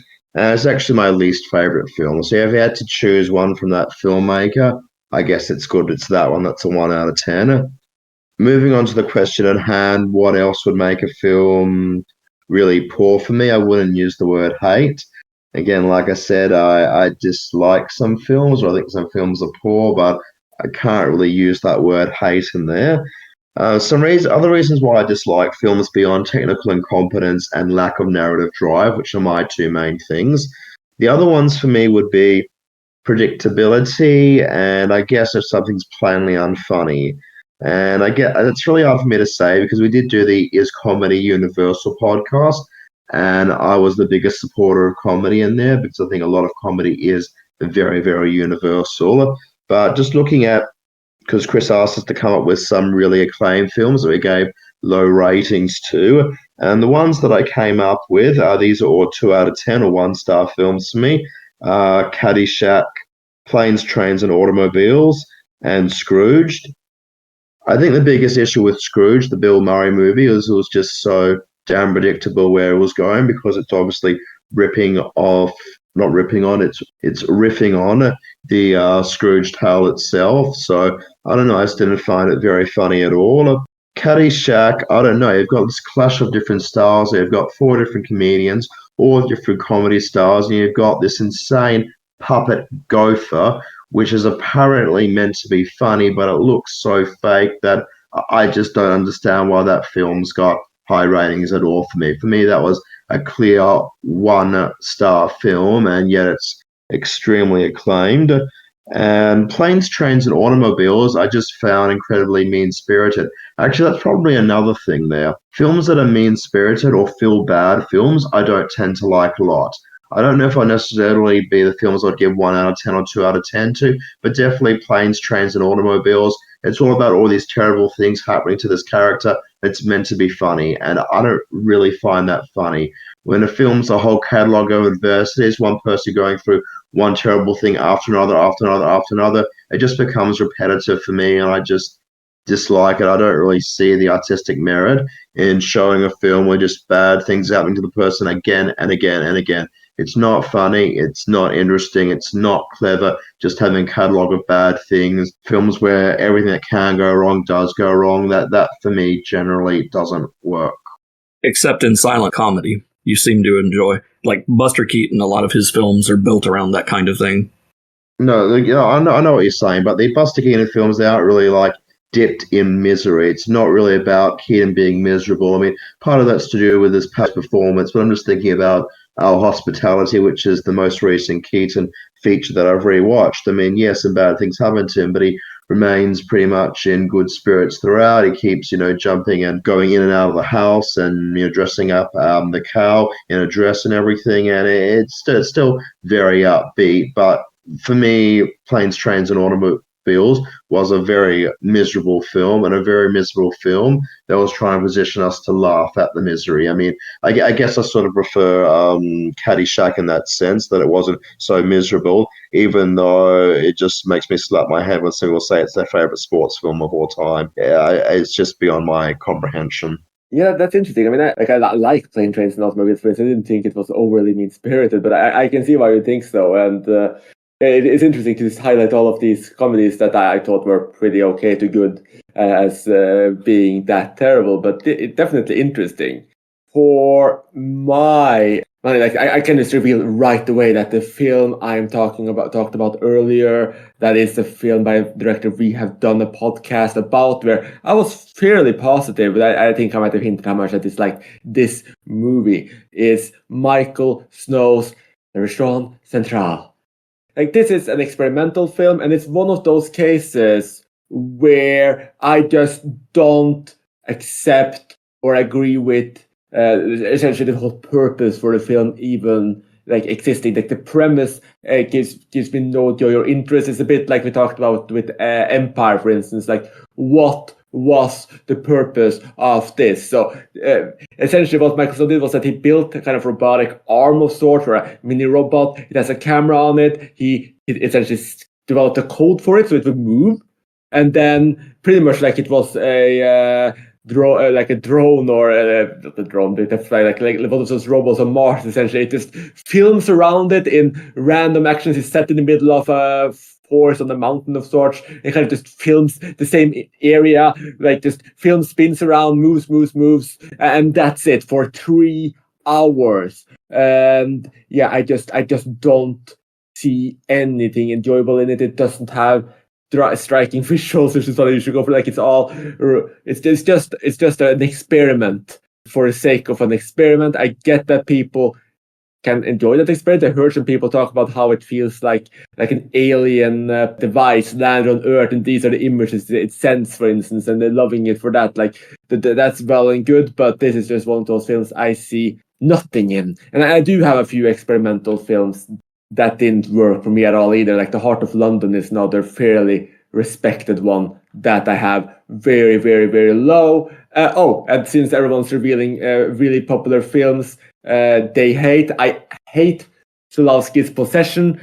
I hate Zulawski in general. Like, I don't like his style at all. He's my least favorite popular director. That's the way his characters grimace, his whole style, it doesn't appeal to me at all. Oh, and I'm also going to piss more people off by saying that Evil Dead and Evil Dead 2 are also among my least favorites. They're not ones, but they are among my dislikes. And the same goes for Sulai, the Indian epic that I know Indians absolutely love, and lots of other people do. It's on huge amount of lists. I know it's one of India's absolute classics.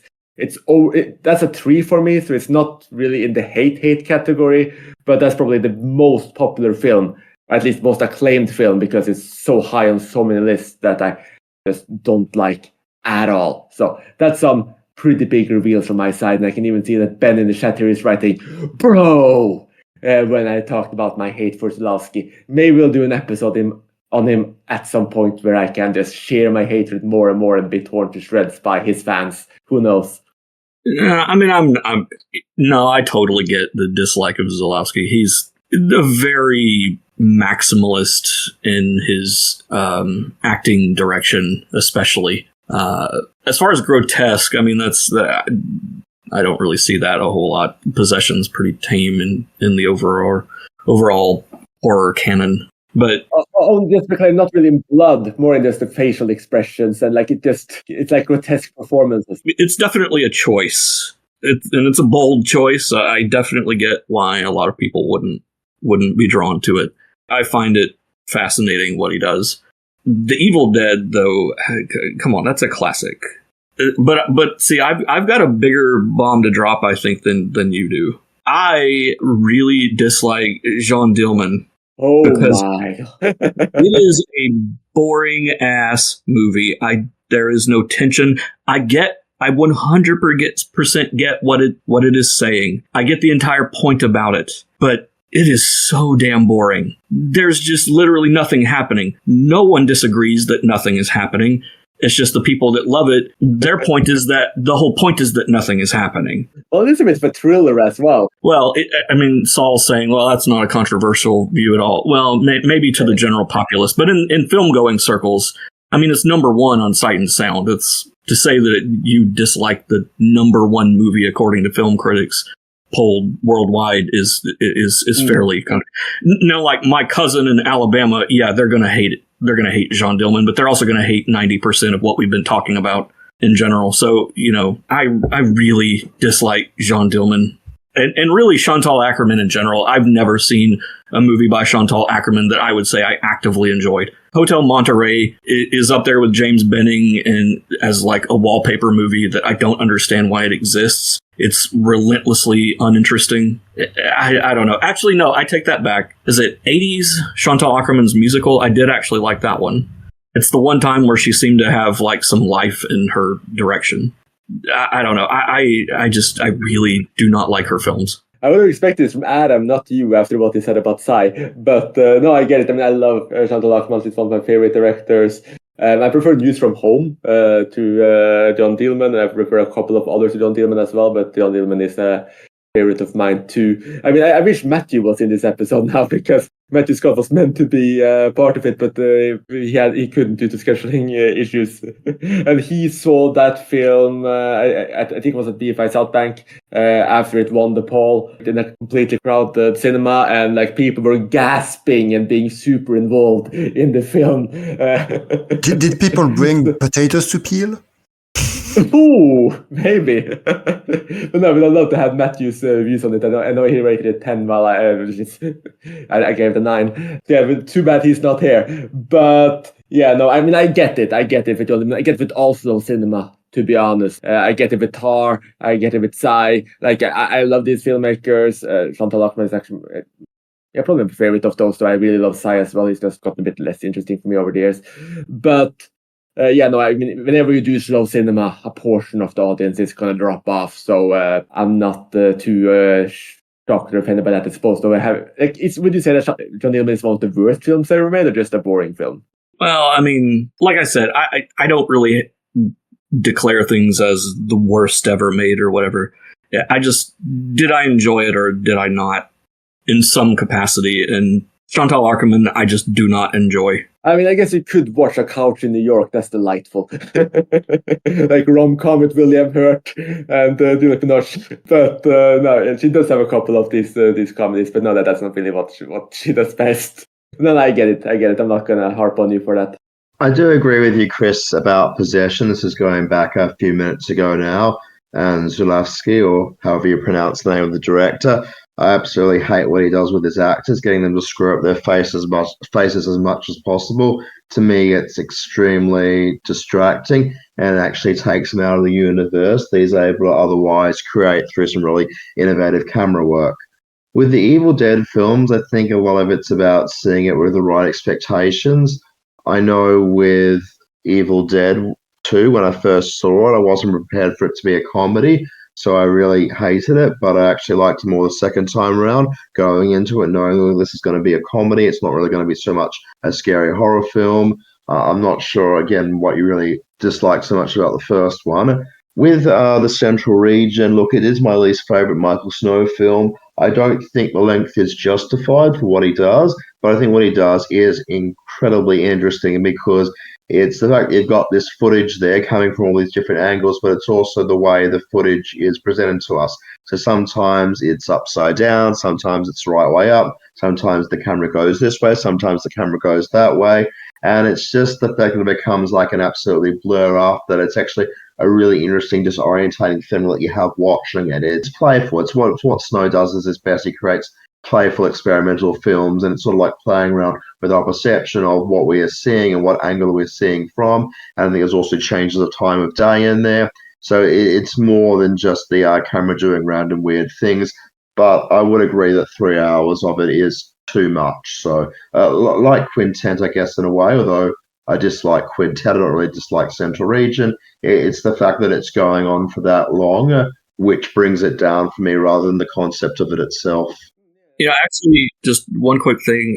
Saul, I do think you bring up something interesting, that there is a consistency to some of the things we've been saying about skewed expectations. I think of, Quintet, for instance.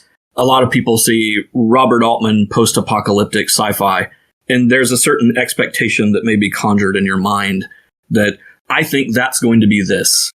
And then you see it, and it's clearly not anything like that. I think your Evil Dead 2 comparison is another one. Texas Chainsaw Massacre 2 was another one where a lot of people hated that movie because they expected more of the same, more or less, and what they got was something wildly different, a very broad horror comedy instead of a gritty terror film. I think expectations can also inform whether we enjoy a film or not to a great extent. And I guess to make myself less popular in terms of Evil Dead, like I actually thought that was meant to be a horror comedy when I watched it. And I know that's why they actually did Evil Dead 2 as a comedy, because when they were screening it, some people laughed at the wrong parts.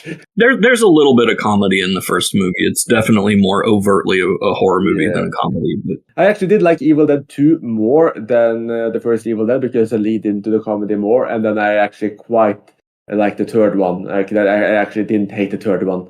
It's not the favorite or anything, but I enjoyed that. So I guess like it's the freshly semi-self-aware horror. Like that's just not for me. So that's probably why Evil Dead is down there. I mean, the same goes for Brain Dead by Peter Jackson. Similar premise, similar reason why I don't like it. So I guess I'm very predictable in that way. Oh, and just I'll actually give you 1 point then on Chantal Akerman. I didn't like Hotel Monterey either. Similar to you, I don't really see why that exists. I just see that as her being, I think she was like 18, 19, just getting a camera and trying things out. I don't get why people are loving that film. Maybe if it's ever got a proper Blu-ray release, I would think it was more beautiful and would draw me in a bit more, but it doesn't look great. I guess it's comparable to Goodbye Dragon in a way that kind of like gives us the desolation and sadness of a hotel, but that's pretty much it. So, that it didn't work for me. And with that perhaps shocking point of agreement between the horror and art house crowd and between all of the crowds, I think we've gotten to the end there. Obviously, there's a lot of other movies that we have rated 1 out of 10, 2 out of 10, 3 out of 10. There's probably other reasons we didn't get into here about why we would hate a film. And we'd love to hear your reasons for hating a film and what films you would pick out as the worst films of all time. And of course, if any of us have offended your honor, essentially, if you've attacked something near and dear to your heart, I probably have with some of my statements against Tulaski and Evil Dead. So let's see. Don't hurt me, but feel free to find me and this episode on the forum where you can share any of your thoughts. So with that, see you on the forum. Thank you for listening and join us again soon. You have been listening to Talking Images, the official podcast of icmforum.com.